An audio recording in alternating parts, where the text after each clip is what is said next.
จะเฉลยให้สุนทรฝากธรรมนี้มาช่วยย้ำเตือน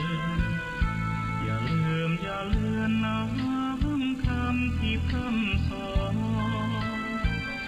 สังคมวุ่นวายสุดแสนอาวรณ์วันกลัวโลกจะรุ่มร้อนวันคำจะลับ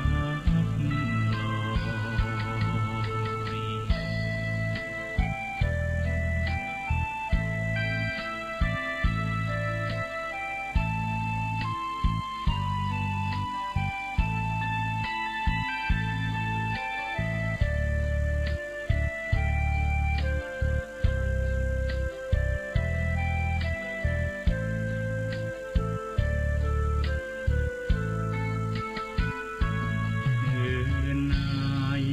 ถ้ามีเวลาว่างจดหมายมาบ้างอย่าทำเงียบเฉยหรือโทรศัพท์เข้ามาติชมเชยถามปัญหาเถิดเอ่ยจะเฉลยให้สุนทรฝากธรรมนี้มาช่วยย้ำเตือนอย่าลืมอย่าเลือนน้ำคำที่พร่ำสอนสังคมวุ่นวายสุดแสนอาวรณ์วันกลัวโลกจะรุ่มร้อนวันคำจะลับลอย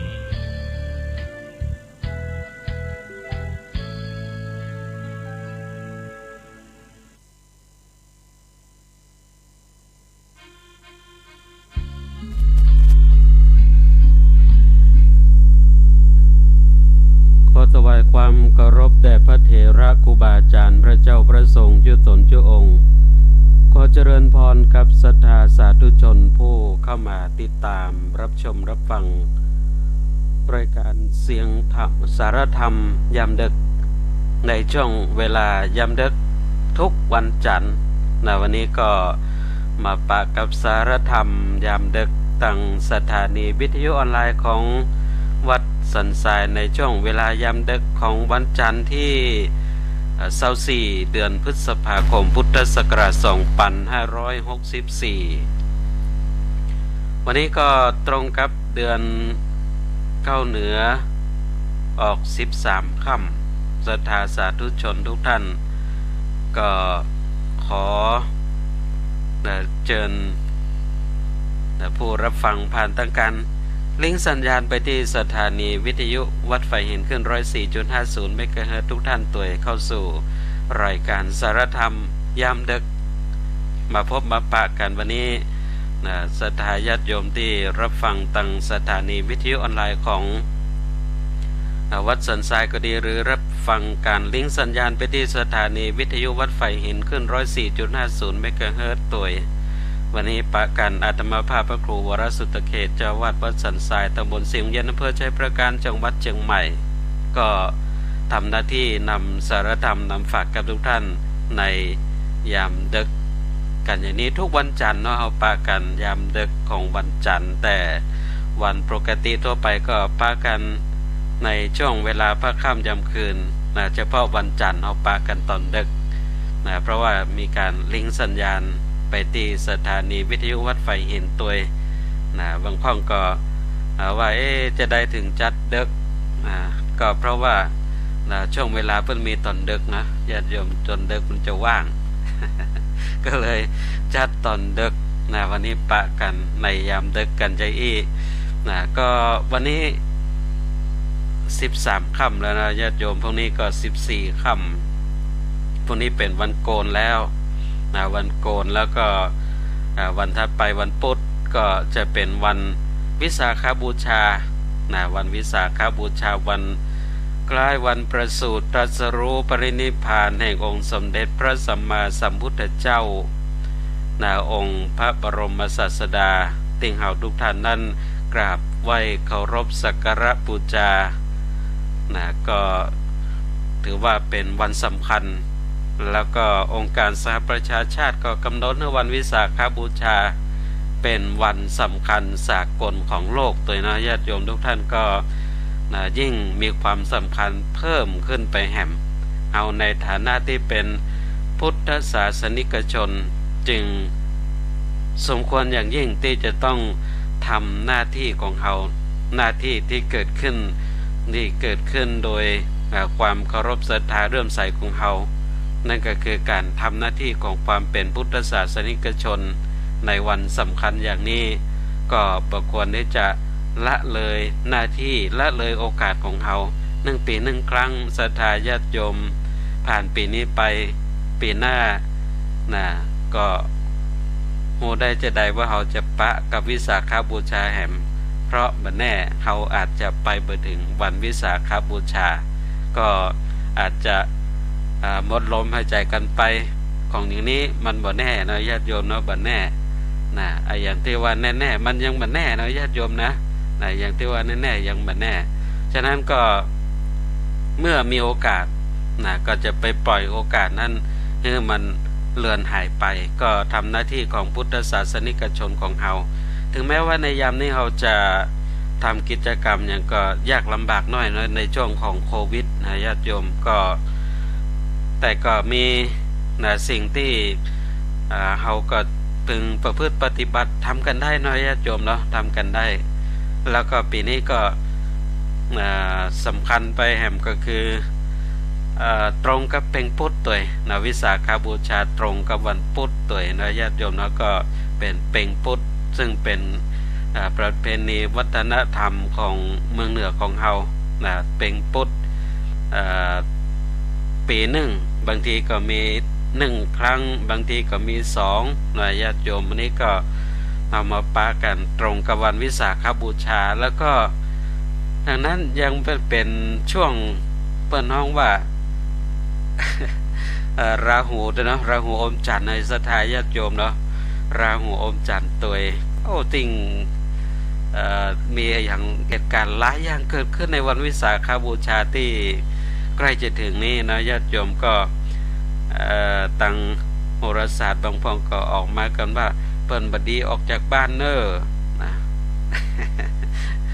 แต่เราเป็นพุทธเนาะญาติโยมเนาะเป็นพุทธก็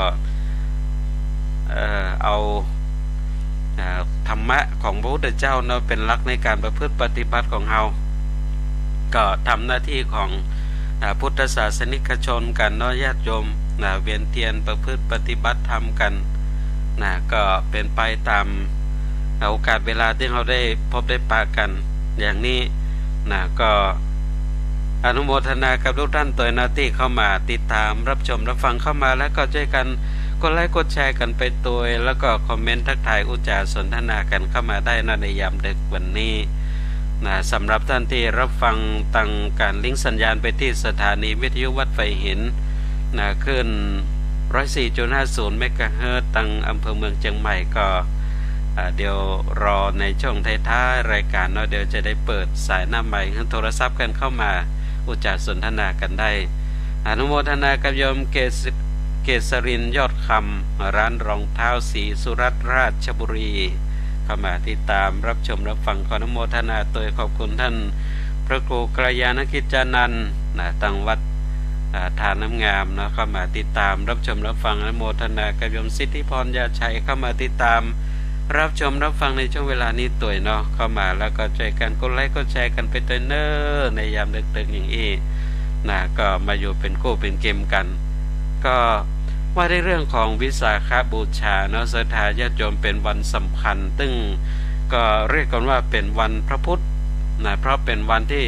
เกี่ยวข้องเกี่ยวเนื่องกับองค์สมเด็จพระสัมมาสัมพุทธเจ้าคือการประสูติตรัสรู้ปรินิพพานซึ่งตรงในวันเดียวกันซึ่งเป็นสิ่งอัศจรรย์ในชีวิตของมนุษย์คนเฮาทั่วไปนั้นหายากและแทบจะบ่มีเนาะการประสูติตรัสรู้ปรินิพพานจะ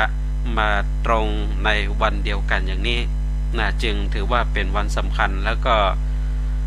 ถึงกระดาษองค์การสหประชาชาตินี้ก็กำหนดให้เป็นวันสำคัญสากลของโลกตัวเองศรัทธาญาติโยมวิสาขบูชา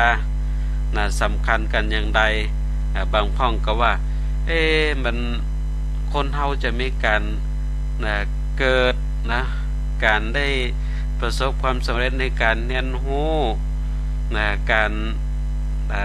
ล่วงลับดับขันการตายมาตรงในวันเดียวกันนี่บ่ใจกล้าอย่างนะญาติโยมเนาะซึ่งถ้าเราจะอธิบายในเรื่องของวันวิสาขบูชาเนี่ยศรัทธาญาติโยมแล้วก็สามารถอธิบายได้ใน2นัยยะด้วยกันนัยยะหนึ่งก็คืออธิบายในเชิงที่เป็นแบบชาวโลกนัยยะหนึ่งก็คือในเชิงที่เกี่ยวเนื่องกับในทางธรรมทางธรรมซึ่งญาติโยมทุกท่านเราก็ได้เรียนรู้ในเรื่องของพุทธประวัติกันมาเนาะก็ทราบรู้ว่าองค์สมเด็จพระสัมมาสัมพุทธเจ้านั้นซึ่งพระองค์ก็ได้ลงมาเกิดจุติลงมาเกิดอยู่ในพระครรภ์ของพระนางสิริมหามายาซึ่งเป็นพระราชมารดาซึ่งหลังจากนั้นเนี่ยญาติโยมเขาก็หันช่วงการเวลาที่ฟูมฟักอยู่ในต้องในครรภ์ของพระราชมารดาซึ่งปกติทั่วไปคนเฮาอยู่ในต้องในครรภ์ของพระราชมารดาของแม่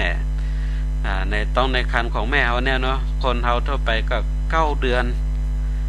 แต่พระมหาบุรุษก็คือที่มาจุติอยู่ในต้องในครรภ์ของพระนางสิริมหามายาเนี่ยอยู่ในต้องในครรภ์ถึง10 เดือนพออยู่ในต้องในครรภ์10 เดือนแล้วก็เรียกว่าความรู้สึกของพระราชมารดาคือพระนางสิริมหามายารู้สึกว่าใกล้จะคลอดซึ่งตลอดเวลาที่อยู่ในพระครรภ์เนี่ยมหาบุรุษ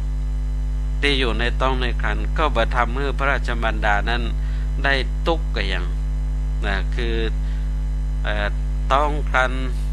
ของพระนางสิริมหามายาก็บ่ได้ใหญ่บ่ได้ใหญ่บ่ได้หนักคือมันเป็นเรื่องที่ทำให้ทราบว่ามหาบุรุษได้เกิดบ่ทำความลำบากให้กับมารดาให้กับแม่นั่นเองเนาะซึ่งต่างจากเฮาท่านพอรู้สึกเหมือนกับว่าจะเกิดจะคลอดเนี่ยญาติโยมอนุโมทนากับโยมสิริพรงิ้วสูงเข้ามาติดตามรับชมรับฟังในช่วงเวลานี้ตัวพอความรู้สึกเหมือนใกล้จะคลอดเนี่ยตามประเพณีในยุคสมัยนั้นการประพฤติปฏิบัติในยุคสมัยนั้นในญาติโยมเนาะก็มันยังเป็นพราหมณ์เนาะของพราหมณ์เพราะว่าพราหมณ์นั้นเป็นศาสนาเก่าแก่ดั้งเดิมในยุคสมัยตั้งแต่ยุคสมัยนั้นมาก่อนแล้วซึ่งตามประเพณีปฏิบัติก็คือไม่ยิงที่จะเกิดลูกเนี่ยเวลาจะเกิดลูกก็จะต้องปิกไปเกิดที่บ้านเกิดของตัวเก่าจึงทำให้พระนางสิริมหามายาก็ต้องเดินทางเพื่อที่จะไปเกิดที่บ้านเกิดเมืองนอนของตัวเก่าซึ่งก็คือเมืองเทวทหะ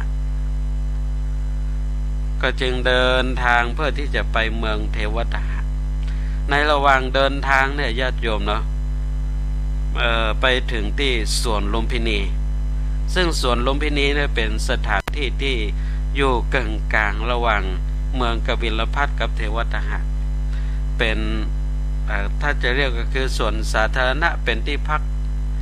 ผ่อนหย่อนใจของเจ้าเมืองทั้งสองทั้งกบิลพัสและเทวทหะพระนางเดินทางไกลพอสมควรทำให้เกิดอาการอิดอ่อนก็เลยบอกให้กับทหารแล้วเอาไปพักในสวนนี้ก่อนพักที่ลุมพินีสวนลุมพินีก็เข้าไปนั่งพักอยู่ที่ใต้ต้น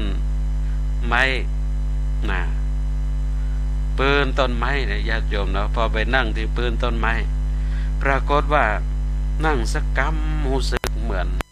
จะคลอดจะเกิดอนุโมทนาโยมพี่วันดีโอมุระเข้ามาติดตามรับชมรับฟังขออนุโมทนาตัวเอง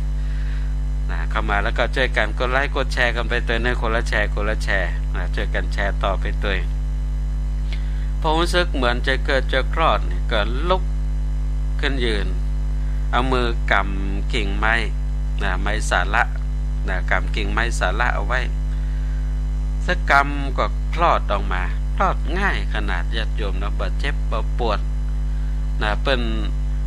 พระอัตถกถาจารย์อธิบายการเกิดการคลอดของพระนางสุริมหามายาว่าเหมือนกับเฮาเปิดน้ำก๊อกน้ำปุ่งมาสว่าก็คือการคลอดง่ายขนาดนั้นนะญาติโยมเนาะพอคลอดออกมาแล้วก็ปกติทั่วไปนี่คนเฮาเกิดนี่คือเอาหัวออกก่อนนะเอาหัวออกก่อนอนุโมทนากับโยมแม่น้องเบนตัวเข้ามาติดตามรับชมรับฟังเข้ามาแล้วก็ช่วยกันแชร์ต่อกันไปเนออนุโมทนากับโยมปีวันดีโอมุระตัวคอมเมนต์เข้ามาสาธุเจ้าอนุโมทนาตัวเองแต่มหาบุรุษคลอดออกมาจากพระครรภ์ของพระนางสีมหามายาเอาเท้าออกมาก่อนพอเท้าออกมา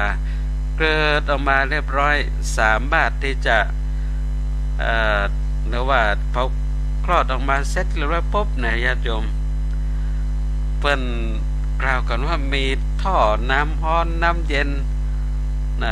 ลงมาจากสวงสวรรค์ชำระล้างร่างกายของพระมหาบุรุษจากนั้นมหาบุรุษก็สามารถที่จะ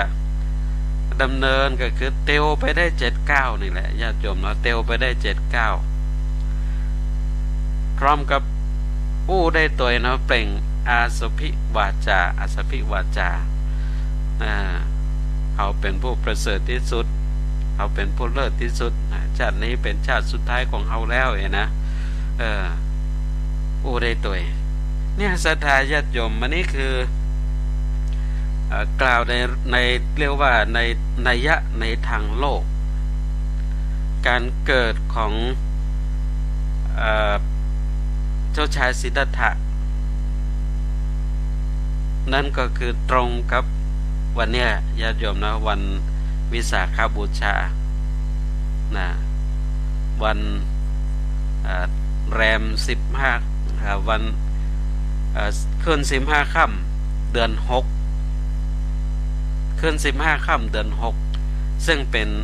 เดือน6นี่ก็คือตั้งเป็นเดือนภาคกลางเนาะญาติโยมเนาะเดือน6แต่ถ้าตั้งเหนือนี่คือเดือน8ที่ห้องกับว่าเดือน8เพ็งแต่ปีนี้จะได้บัดใช่เดือน8เพ็งสักกรรมเพราะปีนี้เป็นปีอธิกมาศญาติโยมเนาะถ้าเป็นปีอธิกมาศปีอธิกมาศเนี่ยภาคกลางเพิ่นก็ว่า8 2 หน8 2 เตื้อถ้าเมืองเหนือตั้งนี้เขาก็12 เตื้อญาติโยมเนาะซึ่งมันก็จะเลื่อนไหลไป1 เดือนก็มาในเดือน9ถ้าภาคกลางก็คือเดือน7ญาติโยมมันจะเลื่อนไหลไปเยอะเนาะว่าเป็นปีอธิกมาศฉะนั้นก็จึงเป็นเหตุการณ์ที่เกิดขึ้นในวันนั้นญาติโยมแต่เป็นถ้าเราพูดกันในด้านที่เรียกว่าในอธิบายในเชิงภาษาธรรมเนี่ยเนาะภาษาธรรมญาติโยมการเกิดของพระพุทธเจ้านั้นพระองค์ทรงกล่าวถึงการเกิดของพระองค์ว่าเป็นทวิชาติพระองค์เกิดเนี่ย2 ชาติหนึ่งก็คือเกิดมาในส่วนของด้านร่างกายเนี่ยเกิดมาเป็นเจ้าชายสิทธัตถะนั่นแหละแห่งชาติหนึ่งก็คือได้ตรัสรู้เป็นพระพุทธเจ้าพระองค์จึงกล่าวว่าพระองค์เนี่ยเป็นทวิชาติคือเกิด2 ชาติด้วยกันในครั้งนี้ก็คือเกิดครั้งแรกก็คือเป็นมาเป็นเจ้าชายสิทธัตถะ แล้วการเกิดครั้งที่2ของพระองค์นั้นก็คือ เกิดขึ้นนะหลังจากที่พระองค์ตรัสรู้นะซึ่งก็ตรงกับวันเนี่ยขึ้น15ค่ำเดือน6เนี่ยแหละญาติโยมเนาะวันวิสาขบูชานะเป็นการตรัสรู้ของพระองค์นะหลังจากที่พระองค์ออกบวชนะออกบวชเมื่ออายุ29ปีนะตามพุทธประวัติที่เราเรียนกันมาเนาะนะออกบวชอายุ29ปีนะเพราะพระองค์ได้หันถึงสิ่งที่ทำให้เกิดความสลดใจดังที่เราก็ทราบรู้กันแล้วนะคือหันเทวทูตทั้ง4นะหันเทวทูต4นะแก่เจ็บตายสมณะนะสิ่งที่เทวทูตได้จำแรงแปลงกายนะ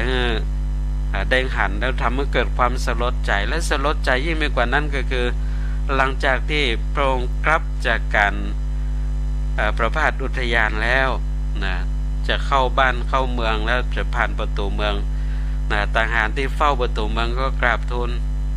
เจ้าชายสิทธัตถะว่าตอนเนี้ยพระนางยโสธราพิมพา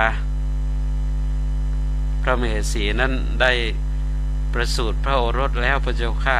นะญาติโยมเอาพอเจ้าชายสิทธัตถะได้เห็นอย่างเนี้ยมีความรู้สึก2ประการที่เกิดขึ้นณขณะเวลานั้นความรู้สึกแรกคือความดีใจนะซึ่งทุกคนเนาะที่เป็นพ่อชายถ้าเพราะว่าตัวเก่าจะได้เป็นพ่อคนแล้วเราก็ต้องดีใจนะดีใจเขาจะได้ลูกนะมีลูกแล้วเป็นลูกพ่อชายแต่แหมดีใจแหมความรู้สึกนึงที่เกิดขึ้นนั่นก็คือความรู้สึกถึงความกังวลก็คือนึกถึงว่าโอ้ลูกเนี่ยก็คือบ่วงหนึ่งเป็นบ่วงที่หนาแน่นที่จะผูกมัดเฮาที่จะทำให้เฮานั้นออกบวชได้ยากถึงกระทั่งเรียกว่าเปล่งอุทานออกมาเนาะราหุรังชาตังราหุรังพันธนังบ่วงเกิดขึ้นแล้วแก่เราบ่วงผูกเขาแล้วเนี่ยญาติโยมเนาะจนไปได้เปิ้นเอาไปตั้งชื่อลูกของเจ้าชายสิทธัตถะว่าเจ้าชายราหุลซึ่งแปลว่าบ่วงนั่นเองนะซึ่งหลังจากนั้นเนี่ยยามค่ำคืนพระองค์ก็ปะกำเหตุทำให้เกิดความสลดใจแห่งนั่นก็คือหันในยังหันนางสนมทั้งหลายซึ่งปกติแล้วทุกวันตอนเมื่อคืนก่อนที่พระองค์จะเข้าพักผ่อนเนี่ยนางสนม500 คนจะมาทำหน้าที่นะบางคนก็พัดวีบางคนก็บีบก็นวดบางคนก็ดีดซีตีเป่าบางคนก็ห้องเพลงเอาจนพระองค์นอนรับแล้วนะจึงเลิกทำหน้าที่กันแต่ปรากฏว่าวันนั้นเนี่ยพระองค์อิดเหนื่อยจากการประพาสอุทยานแล้วก็กึดนักตัวทำให้เหนื่อยอ่อนแล้วก็รับไปตั้งแต่เจ้าถ้าเมื่อนางสนมทั้งหลายก็ปากันนอนรับไปตัวญาติโยมคนเฮานอนเจ้าก็ตื่นดึกเนาะตอนดึกสะดุ้งตื่นขึ้นมาไฟก็ไปได้ดับก็หันใส่นางสนมนอนกันด้วยกิริยาอาการที่แตกต่างกันบางพ่องก็นอนขนบางพ่องก็คบเขี้ยวตัวเกาแงดบางพ่องก็เกาเนื้อเกาตัวเสื้อผ้าลุดลุ่ยบางพ่องก็นอนดิ้นเอาขาป่ายกันไปป่ายกันมาพระองค์หันแล้วถึงกับเป็นอุทานว่าโอ้ยบ่ไหวแล้วอยู่บ่ได้แล้วนี่มันป่าช้าปีดิบแต้ๆนะก็เลยออกบวชญาติโยมอายุ29 ปีอนุโมทนากับอาจารย์อัตพงษ์ธรรมธิเข้ามาติดตามรับชมรับฟังในช่วงเวลานี้ตัวซึ่งออกบวชอายุ29นะญาติโยมเนาะแล้วก็แสวงหาครูบาอาจารย์ก่อนไปหาอาจารย์ทั้งสองอาราระดาบทอุทกะดาบทไปเรียนแล้วก็หันว่าปัจจัยต่างที่จะได้โมกขธรรมความหลุดพ้นก็เลยลาอาจารย์ออกมาทีนี้ก็มา บำเพ็ญด้วยตนเองที่เรียกว่าทุกขกิริยาการกระทำที่บุคคลทำได้ยากอย่างที่เราทุกท่านก็ทราบหูเนาะมีตั้งแต่เอาเขี้ยวคบกันเอาลิ้นดันเพดานเหงือกกั้นลมหายใจอดอาหารนี่แหละใช้เวลาถึง6 ปีซึ่งหลังจากที่อดอาหารแล้วนะก็เป็นเหตุทำให้พระองค์ก็คิดได้ว่าการกระทำอันนี้มันสุดโต่งเกินไปบ่สามารถที่จะทำให้บรรลุธรรมได้ก็จึงหันมาดำเนินตามเส้นทางสายกลางที่ว่ามัชฌิมาปฏิปทาก็จึงเดินทางไปแห่มน้อยญาติโยมเนาะไปนั่งปฏิบัติธรรมเจริญสมาธิภาวนาที่ปืนต้นพระศรีมหาโพธิ์ที่ปืนต้นพระศรีมหาโพธิ์ไปเจริญสมาธิภาวนาอนุโมทนากับโยมมายุรีใจสมเข้ามาติดตามรับชมรับฟังคอมเมนต์มาตัวกราบสาธุเจ้าอนุโมทนาตัวเนออนุโมทนาโยมพินีกันชิสาเยอะเข้ามาติดตามรับชมรับฟังขออนุโมทนาตัวเข้ามาแล้วก็ช่วยกันกดไลค์กดแชร์ไปตัวเนอช่วยแชร์กันไปคนละแชร์ตัวแล้วก็คอมเมนต์ทักทายอุจากันเข้ามาได้เนอในช่วงเวลานี้ไปนั่งเจริญสมาธิภาวนาที่พื้นต้นพระศรีมหาโพธิ์ต้นอสัตตพฤกษ์ญาติโยมเรานั่งเจริญสมาธิภาวนาซึ่งก็ในระหว่างที่เดินทางก่อนที่จะไปถึงต้นโพก็ไปปะใส่พ่อใจที่มีอาชีพเกี่ยวหญ้าคาพ่อใจวันนี้ก็ถวายหญ้าคามา8 กำมือก็มาขนดแบ่งเป็นที่นั่งปืนต้นพระศรีมหาโพธิ์นี่แหละญาติโยมเราเจริญสมาธิภาวนานั่งคัดสมาธิเพชรนั่งคัดสมาธิเพชรบ้านเฮาห้องว่าปั๊บปะแนงเจิงทางเหนือปั๊บปะแนงเจิงนั่งคัดสมาธิเพชรเอาเท้า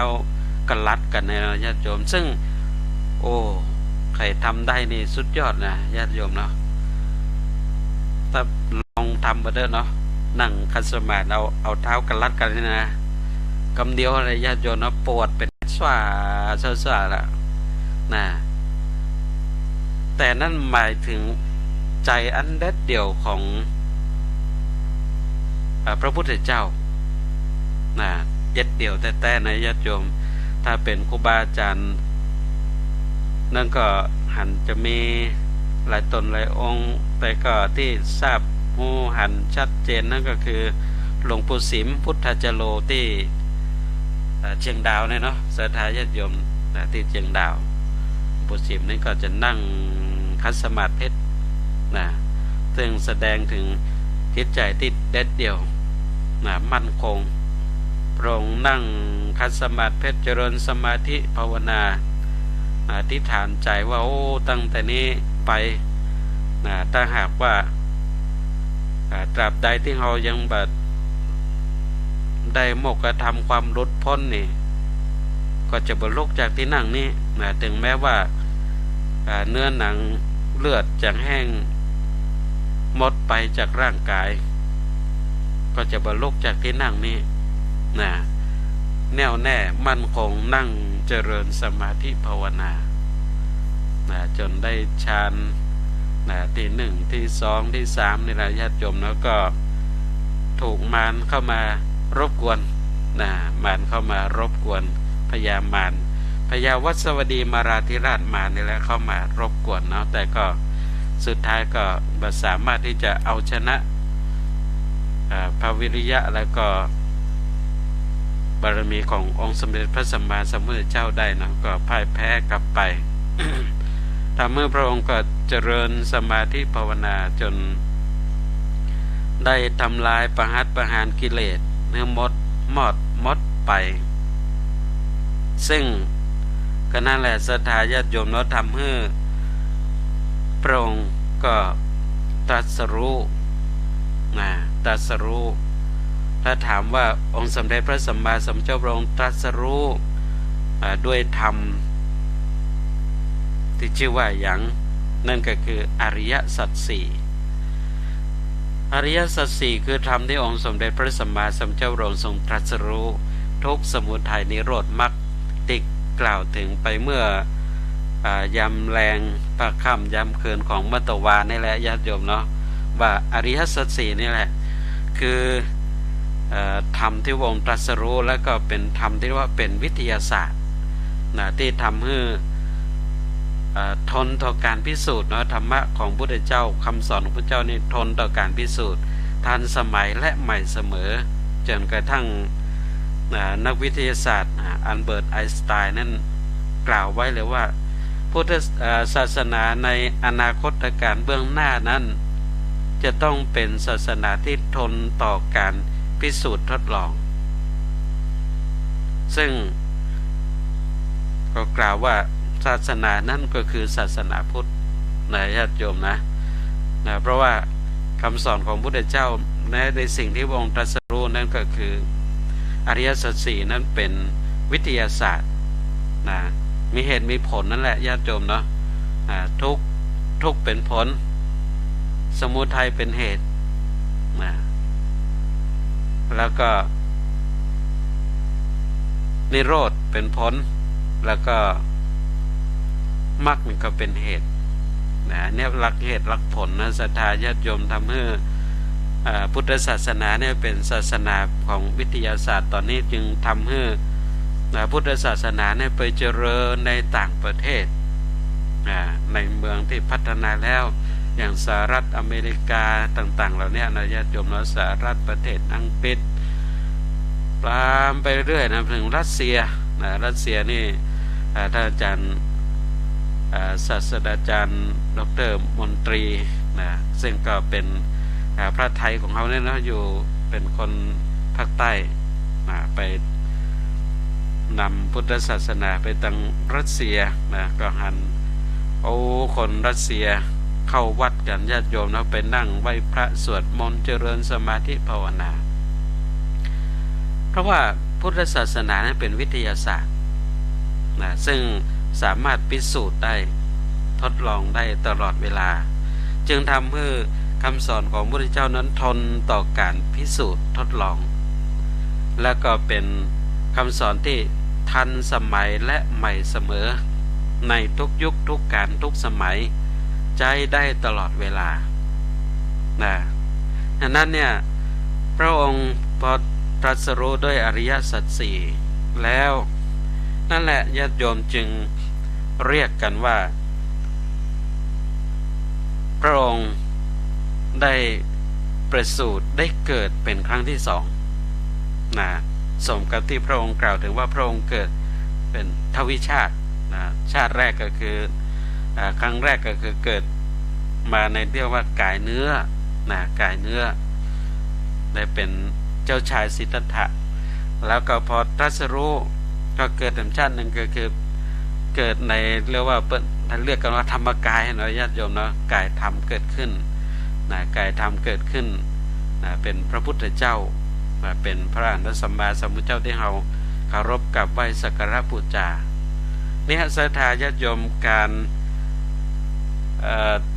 ประสูติการตรัสรู้ซึ่งก็ตรงกับวันเดียวกันคือ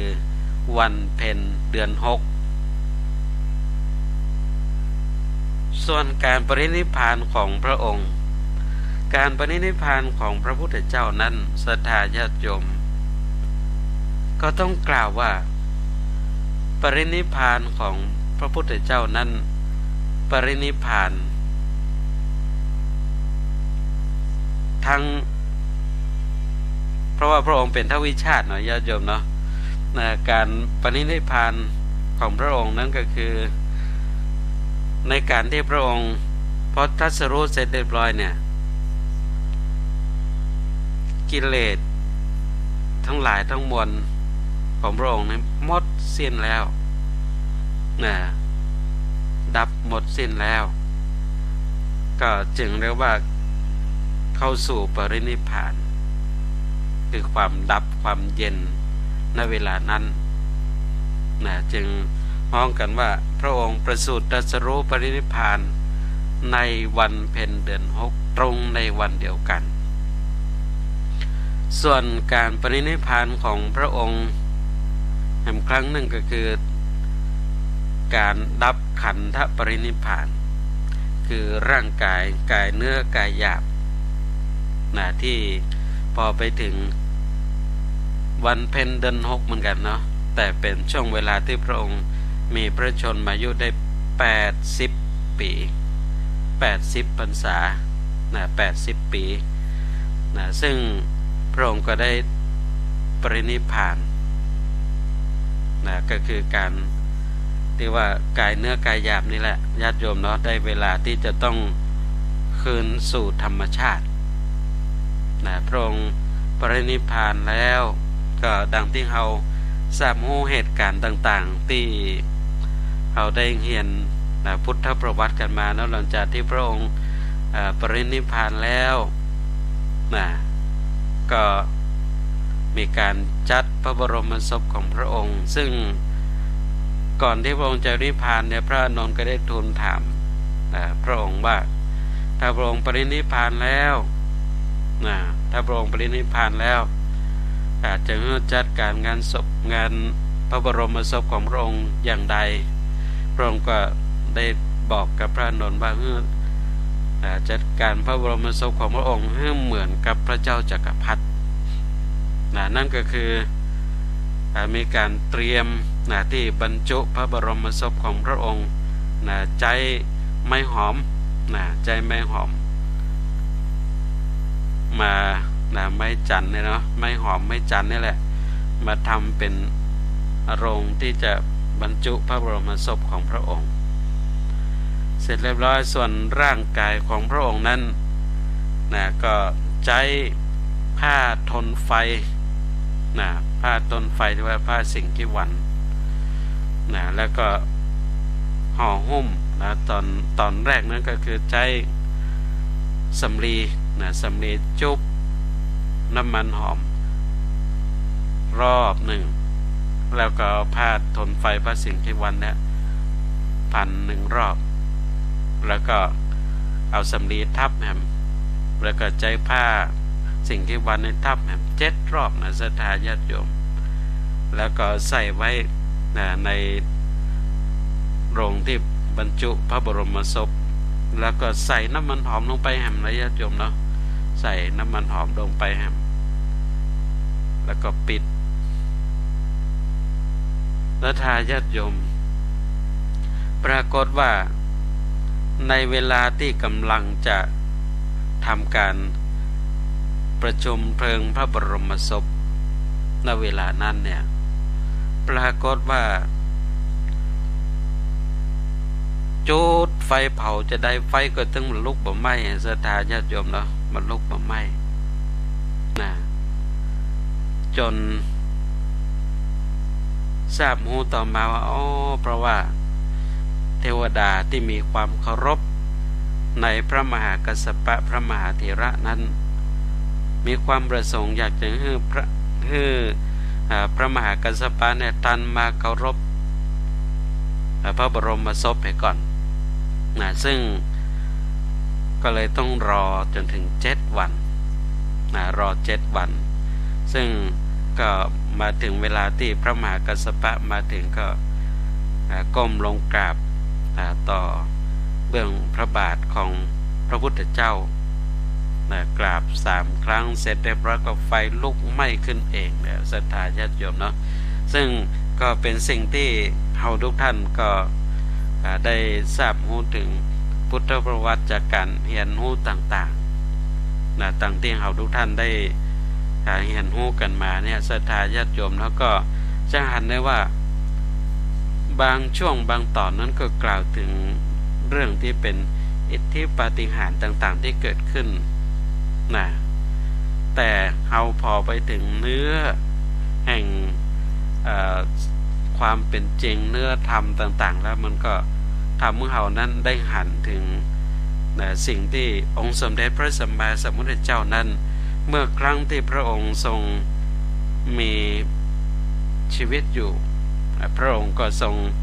พร่ำสอนผู้คนให้ลดพ้นจากกองทุกข์อย่างใดพอมาถึงการเวลาที่พระองค์ปรินิพพานแล้ว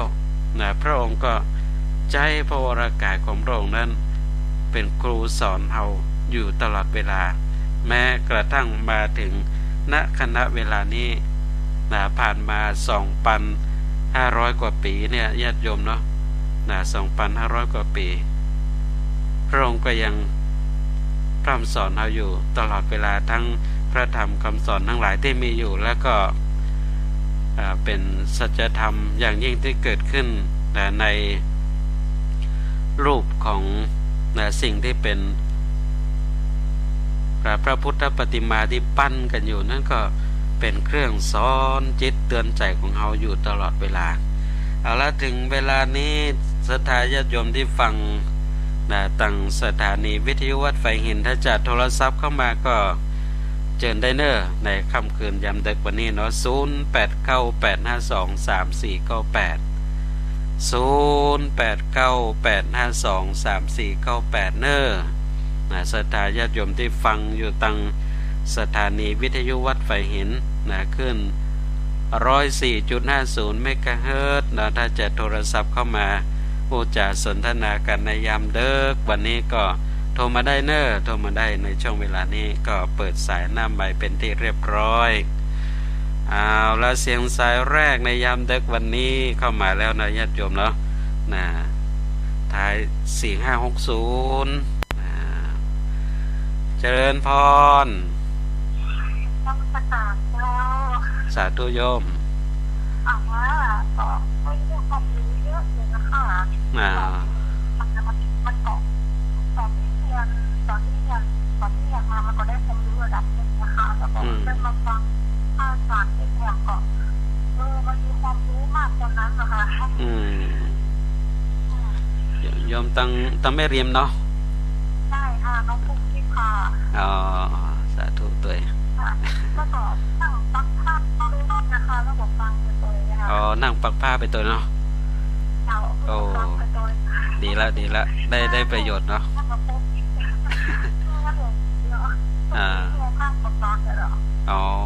ดีก็ไปขอบคุณนะคะสาธุเนยโยมเนอสาธุ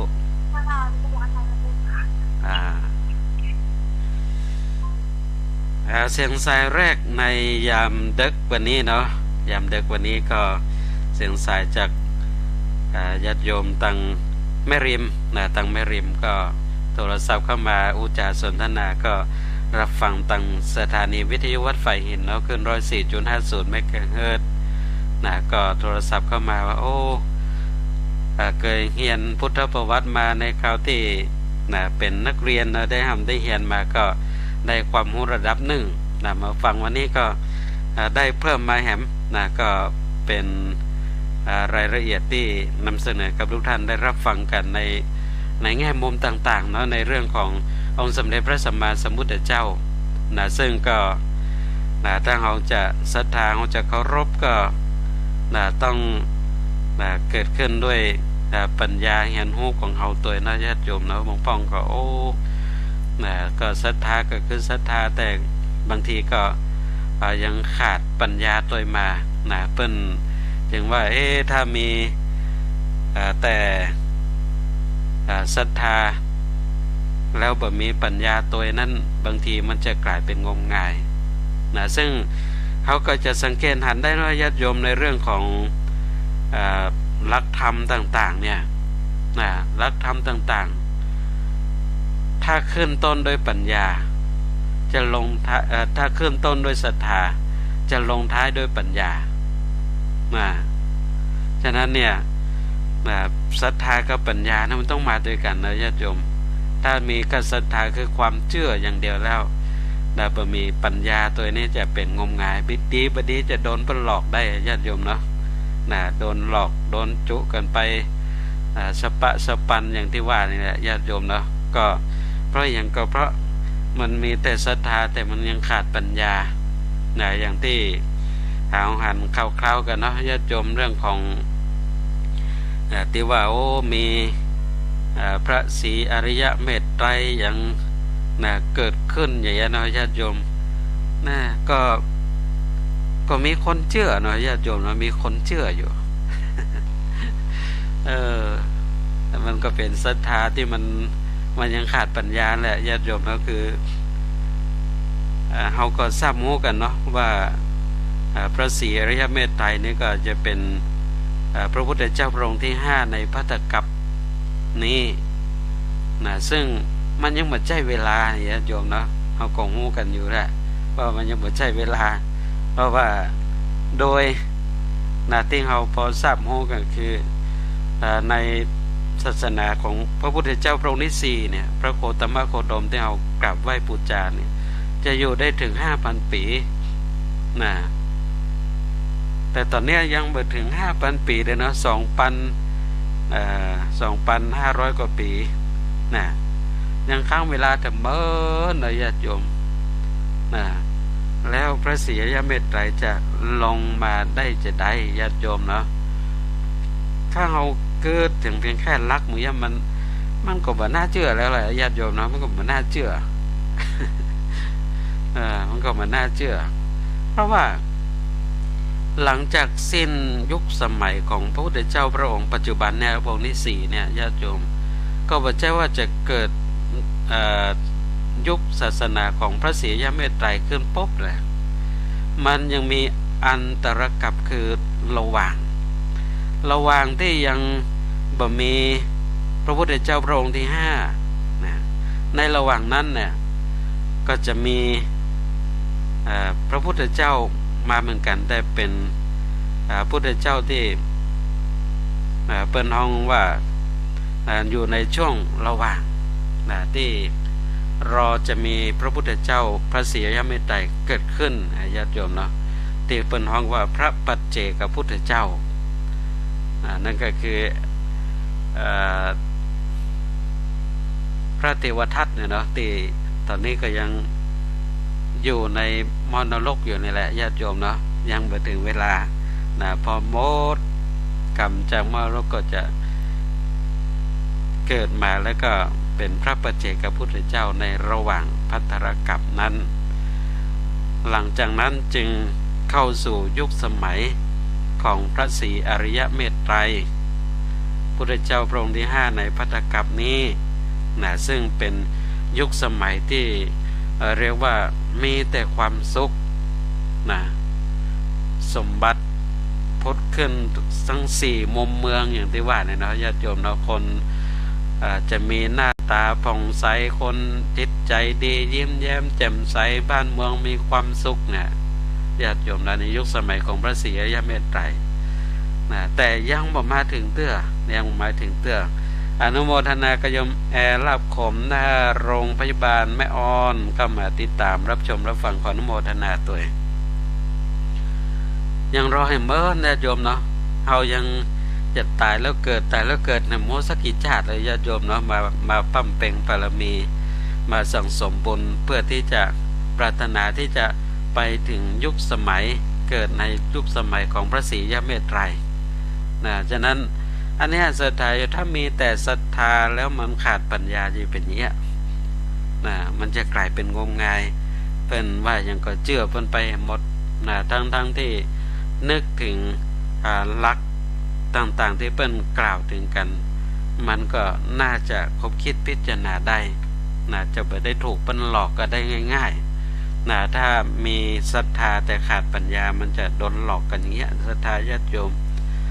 ซึ่งพอมีคนถามเหมือนกันเนาะศรัทธาอย่างมันก็น่าแปลกเหมือนกันเนาะจะได้ก็เปิ้นกันนี้ก็จะได้ยังมีคนเชื่ออยู่ให้นะญาติโยมเนาะยังมีคนเชื่อยังมีคนไปอยู่ก็มาเจอกับศรัทธาญาติโยมเนาะว่านึกถึงตอนสมัยองค์สมเด็จพระสัมมาสัมพุทธเจ้าเนาะยุคสมัยนั้นในยุคสมัยนั้นเนี่ยศรัทธาญาติโยมเนาะก็มีอาจารย์สัญชัยปริภาชกซึ่งก็เป็นครูอาจารย์ที่มีชื่อเสียงยุคสมัยนั้นสอนลูกศิษย์ลูกหานักญาติโยมลูกศิษย์ลูกหากับ ไปได้เกิดความศรัทธาในพระพุทธเจ้าเนาะก็มาจวนสัญชัยปริพาชกว่าไปฟังธรรมของพุทธเจ้าด้วยกันนะแต่สัญชัยปริพาชกก็บอกไปนะญาติโยมนะย้อนถามลูกศิษย์ดงหาว่าในโลกเนี่ยคนฉลาดกับคนโง่อันไหนนักกว่ากันลูกศิษย์ดงหาก็ในโลกเนี่ยคนโง่นักกว่าคนฉลาดสัญชัยปริพาชกก็บอกว่าถ้าอย่างนั้นเนี่ยคนฉลาดไปหาพุทธเจ้าเถอะคนโง่เลยมาหาญาติโยมเนาะมันนึกถึงมันก่อนน่าคิดเหมือนกันนะน่าคิดขนาดอย่างอันก็เชื่อยังไปกันอยู่อย่างเงี้ยนะญาติโยมมันก็อธิบายด้วยหลักนี่ก็น่าคิดพิจารณาเหมือนกันนะฉะนั้นนี่ญาติโยมนะเราเป็นชาวพุทธนะชาวพุทธนะพุทธที่แปลว่าตื่นรู้เบิกบานเนี่ยนะเขาก็จะไปเป็นอย่างนั้นเนาะจะต้องเป็นพุทธนะเป็นพุทธที่แท้จริงนะจะไปเป็นพุทธที่ไม่ลักปักเลนนะเปิ้นจักไปทางใดก็ไปทางนั้นนะบ่มีลักของตัวเก่าบ่มีลักงูลักเฮียนของตัวเก่านั้นก็ผสมกับเป็นพุทธที่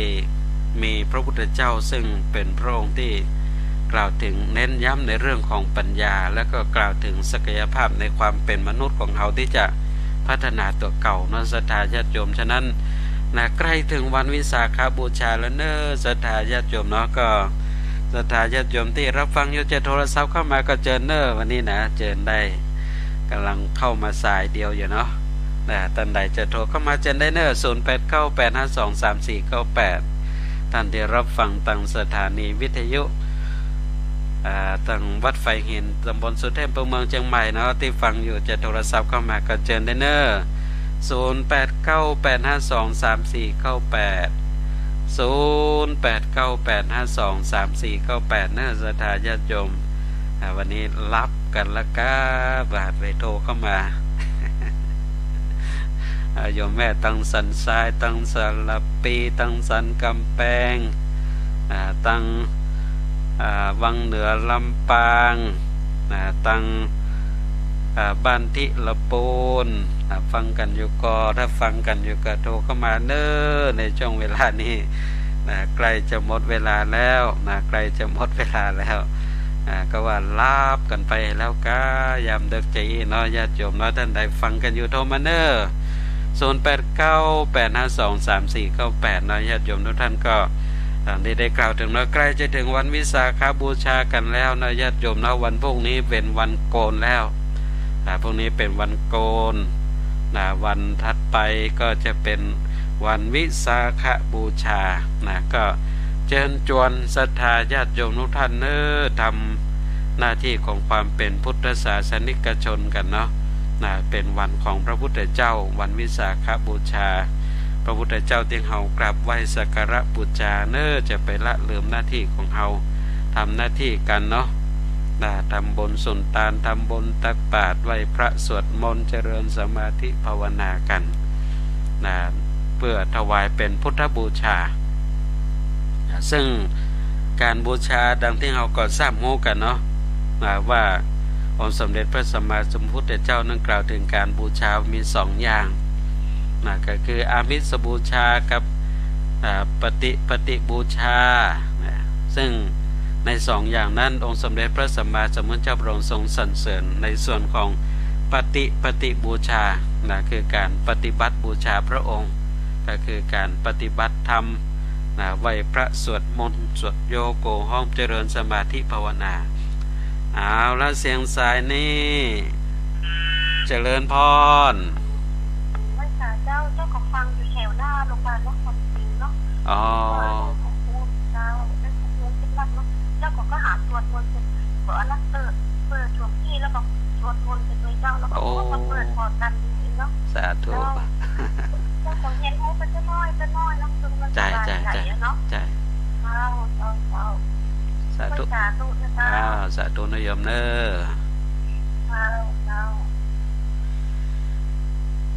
เอาละเสียงสายที่สองนะเสียงสายที่สองในยามดึกวันนี้เอาละเสียงสายที่สามเจริญพรเจ้าวัดเจ้าท่านโยมฟังจากดังใดจากหางดงเจ้าหางดงเนาะเจ้าชัดเจนดีเจ้าชัดเจนดีเนาะเจ้าฝนตกก็โยมตั้งหางดงมันตกเจ้าเอาขนาดเลยเจ้าโอ้ก็อนุโมทนาเนอะโยมเนออนุโมทนาเนาะติดตามรับฟังกันสาธุเนอ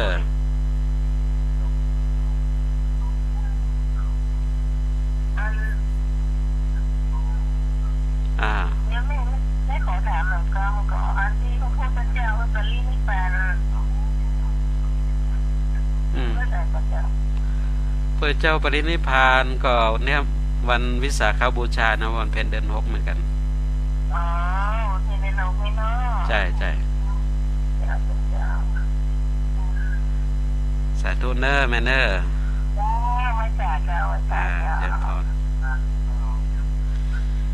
แล้วเสียงสายที่3อันนี้มาจากตังหางดงเนาะตังหางดงโทรศัพท์เข้ามาต้องขออนุโมทนาตัวเนาะก็มาถึงช่วงท้ายรายการแล้วญาติโยมเนอะถึงมาถึงช่วงท้ายรายการแล้วนะใกล้จะหมดเวลาแล้วเนาะถึงช่วงท้ายรายการก็วิสาขบูชานะญาติโยมจะไปละโอกาสเวลาเนาะการทำหน้าที่ของเรานะสำหรับที่วัดสันทรายนี่ก็พระค่ำยามคืนนะมีการไหว้พระสวดมนต์